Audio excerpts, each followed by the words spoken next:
ሩታ ሰሞኑን እንግዲህ ከአብርሽ ጋራ ትቀርባለች ሰይፉ ሾው ላይ እየተባለ ይገኛል። የእውነት ትክክለኛው ነገር የቱ ነው የሚለውን የማቀርብላችሁ ይሆናል። እስከ ቪዲዮ ፍጻሜ አብራችሁን ቆዩ። አሰላሙ አለይኩም ወራህመቱላሂ ወበረካቱ። ውድና የተከበራችሁ የቻናሌ ቤተሰቦች ሰላማችሁ ይብዛ። ለዚህ ቻናል አዲስ የሆናችሁ ሰብስክራይብ፣ ላይክ፣ ሼር እያደረጋችሁ ቤተሰቡ ነው የምለቀው አዳዲስ ትኩስ ታማኝ ቪዲዮዎች በፍጥነት ከማንም በፊት እናንተ ጋር እንዲደርስ የደውል ምልክቷን መጫን አትርሱ። ደከመኝ ሰለቸኝ ሳትሉ ሁሌም ከጎን ያላችሁ ፈጣሪ ከፍ ያለ ደረጃ ያድርሳችሁ፣ ፈጣሪ ይጠብቃችሁ። እናም ሰሞኑ እንግዲህ በየሶሻል ሚዲያው አንዳንድ ቦታዎች እየተዘዋወረ ይገኛል። ሩታ እና አብርሽ ይቀርባሉ ሶሻል ሚዲያ ላይ። አንዳንዶች ደግሞ ሩታ ትቀርባለች ሶሻል ሚዲያ ላይ ማለት ከሰይፉ ሾው ላይ ማለት ነው። ያው ሶሻል ሚዲያ ላይ ሁሌም አሉ፣ ግን ከሰይፉ ሾው ላይ ትቀርባለች እየተባለ ይገኛል ማለት ነው። በነገራችን ላይ ቢቀርቡ ደስ ከሚላቸው ውስጥ አንዷ እኔ ነኝ ማለት ነው። ገብቷችኋል? ሰይፉ ሾው ላይ ቀርበው ሁሉንም ነገር ከሀስከፈ ነጭ ነጯን ቢናገሩ ደስ ይለኛል። እንግዲህ ታውቃላችሁ ሰይፉ ሾው ሁሌም ትክክለኛ ነገሮችን ነው የሚያቀርበው ማለት ነው። ትክክለኛ ነገሮችን ስላችሁ ሀቅ የሆነውን ነገር አርቲስቶችም አንዳንድ እንትኖችን ሲሰሩ መተው ያስተዋውቃሉ። ግን አንዳንዶች ደግሞ ያልተመለሱ ጥያቄዎች የሆነ ሰው ላይ ህዝቡ ጥያቄ ካለው ብዙውን ጊዜ አውጣቶ በደንብ ነው የሚጠይቃቸው ማለት ነው። የዛኔ ግን ታዲያ መዋሸት የለባቸውም። ምክንያቱም ይሄ ሚዲያ ትልቅ ሚዲያ ነው፣ በሚሊየን ህዝብ የሚከተለው ነው። ስለዚህ ውሸት ነገር አያቀርብም ማለት ነው። ሰዎች ውሸት ነገር ካቀረቡ አንደኛ ሚዲያው ታማኝነቱን ያጣል።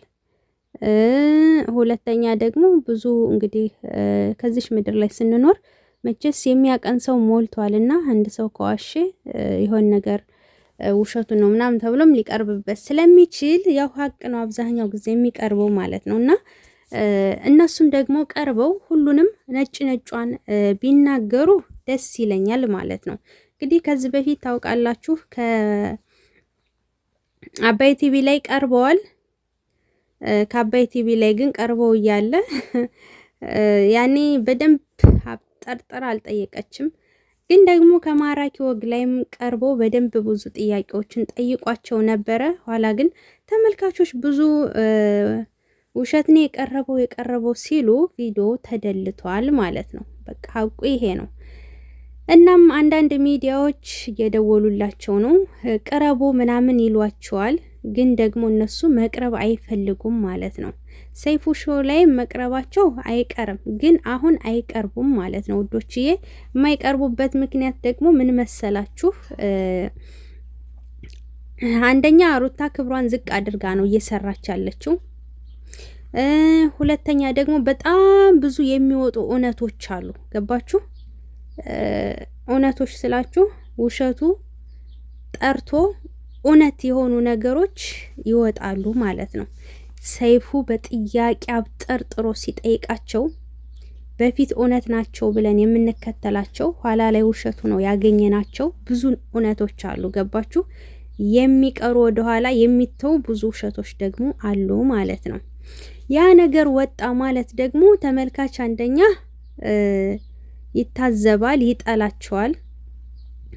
ሁለተኛ ደግሞ እንግዲህ ታውቃላችሁ ብዙ ነገሮች አሉ፣ እንዘርዝራቸው ካል አይበቃንም ማለት ነው ሰዓት።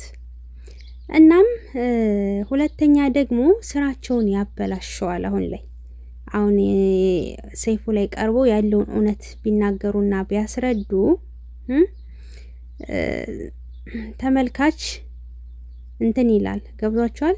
ስለዚህ ስራ ስለሚበላሽ አሁን ላይ አይቀርቡም ማለት ነው። ቢቀርቡና ሀቁን ተናግረው ተመልካችን ይቅርታ ብለው ትክክለኛ ነገራቸውን ሪል የሆነ ነገራቸውን ቢናገሩ እኔ ደስ ይለኛል በነገራችሁ ላይ። ምክንያቱም ሰው ተሰላሽቷል። አሁን ድራማ ሰልችቶታል። የእውነት ቢጣሉም ባይጣሉም ሁሉም ሰው ጭቅጭቅ ሰልችቶታል። እዚህ ጋር ስራ አለ፣ ኑሮ በራሱ ጭቅጭቅ ሆኖባቸው እያለ እንደገና እዚህ ጋር ደግሞ ፈታ ዘና ማለት የሚፈልገው ሰው ጭቅጭቅ ሲሆንበት እየተሰላቸ መጥቷል። እና በስነ ስርዓት ሁለታቸውም ቀርበው ሀቁን ተናግረው ነጭ ነጯን ተናግረው ይቅርታ ቢሉ እኔ ራሱ ደስ ይለኛል። በቃ መስራትም ከፈለጉ ልክ አርቲስቶች እንደሚሰሩት የምንሰራው ይሄ ሀቅ ነው፣ ይሄ ውሸት ነው፣ ከዚህ በኋላም ደግሞ በሰፊው በድራማ መልኩ መተን እንሰራለን ብለው ርዕስ ሰጥተው በስነ ስርዓት ቢሰሩ እናያቸዋለን፣ እንከተላቸዋለን። ችግር የለውም። ምክንያቱም ማንኛውም አርቲስት እንደሚሰራው ቢሰሩ ማለት ነው። እናም ህዝቡ እየተወዛገበ ነው ያለው። አብዛኛው ሰው የእውነት ድራማ ነው እንዳይባል ጠጠር ያሉ አማርኛዎች ነው ሩታም የምትናገረው ማለት ነው። በቃ የሚናገሩት ነገር ብዙዎች እንትን ያለ ነው እና ደግሞ እውነት ነው እንዳይባል ደግሞ የሰው ልጅ ሁሌ እየተገናኘ ሲጨቃጨቅ ያ ነገሩም ሰው ጥያቄ እየፈጠረበት ነው ያለውና ይህንን ነገር ለህዝቡ ቢያጠሩ ቢናገሩ ሪል የሆነ ህይወታቸውን ደግሞ ወደፊት ይዘው ቢመጡ እስካሁን በሰሩት ደግሞ የሆነ ነገር ከፍተው አላደል የሆነ ለውጥ ዝም ጸጥ ብሎ ኦዲየንስን የሆነ ነገር መደበቅ ሳይሆን እንደዚህ ያደረኩ አሁን ለምሳሌ ዳኒና ጽጌ ይሰራሉ ብዙን ጊዜ ድሮ የሚታወቁት እንደውም እነሱ በድራማም ሳይሆን በፕራንክ ነው። አብዛኛው ፕራንክ ነው የሚደራረጉት። ያበደ ፕራንክ ይደራረጋሉ እስከ መቀያየም ምናምን ይደርሳሉና ኋላ ግን አሁን ድራማ እየሰሩ ነው። አርገዣለሁ ብላ የመጣች ዳኒን ወዳ ምናምን ብዙ ነገር አለውና ግን ደግሞ አሁን ጽጌ በቃ ጥበብ ቤት ከፈትኩኝ ብላ መጣች። ቢያንስ ምንም ቢሆን ለውጧን አሳየች ማለት ነው። እና የሰው ልጅ አንዳንድ ጊዜ በህይወቱ ላይ የቀየረውን የለወጠውን ነገር ግልጽ አውጥቶ ሰዓቱን ጊዜውን መስዋዕት አድርጎ የሚከተለው አድናቂ ደግሞ የእናንተን ለውጥ ሲያይ ደስ ይለዋል። በድብቅ ከመያዝ በግልጽ መናገር እና እንደዛ ቢያደርጉ ደስ ይለኛል። ግን አሁን ሰይፉ ላይ አይቀርቡም።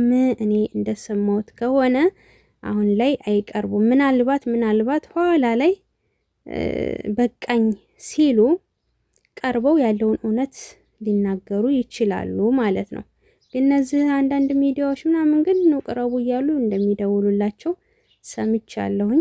ግን እነ ሰይፉ እንተዋወቃለን እነዛ ሀቅ ነገር ነው የሚያቀርቡት ማለት ነው። እዛ ጋር ትንሽ ትልቁም ባለስልጣኑም ሁሉም ነው የሚመለከተው። ዓለም ላይ ያለ ህዝብ ኢትዮጵያዊም ሁሉም ይመለከታልና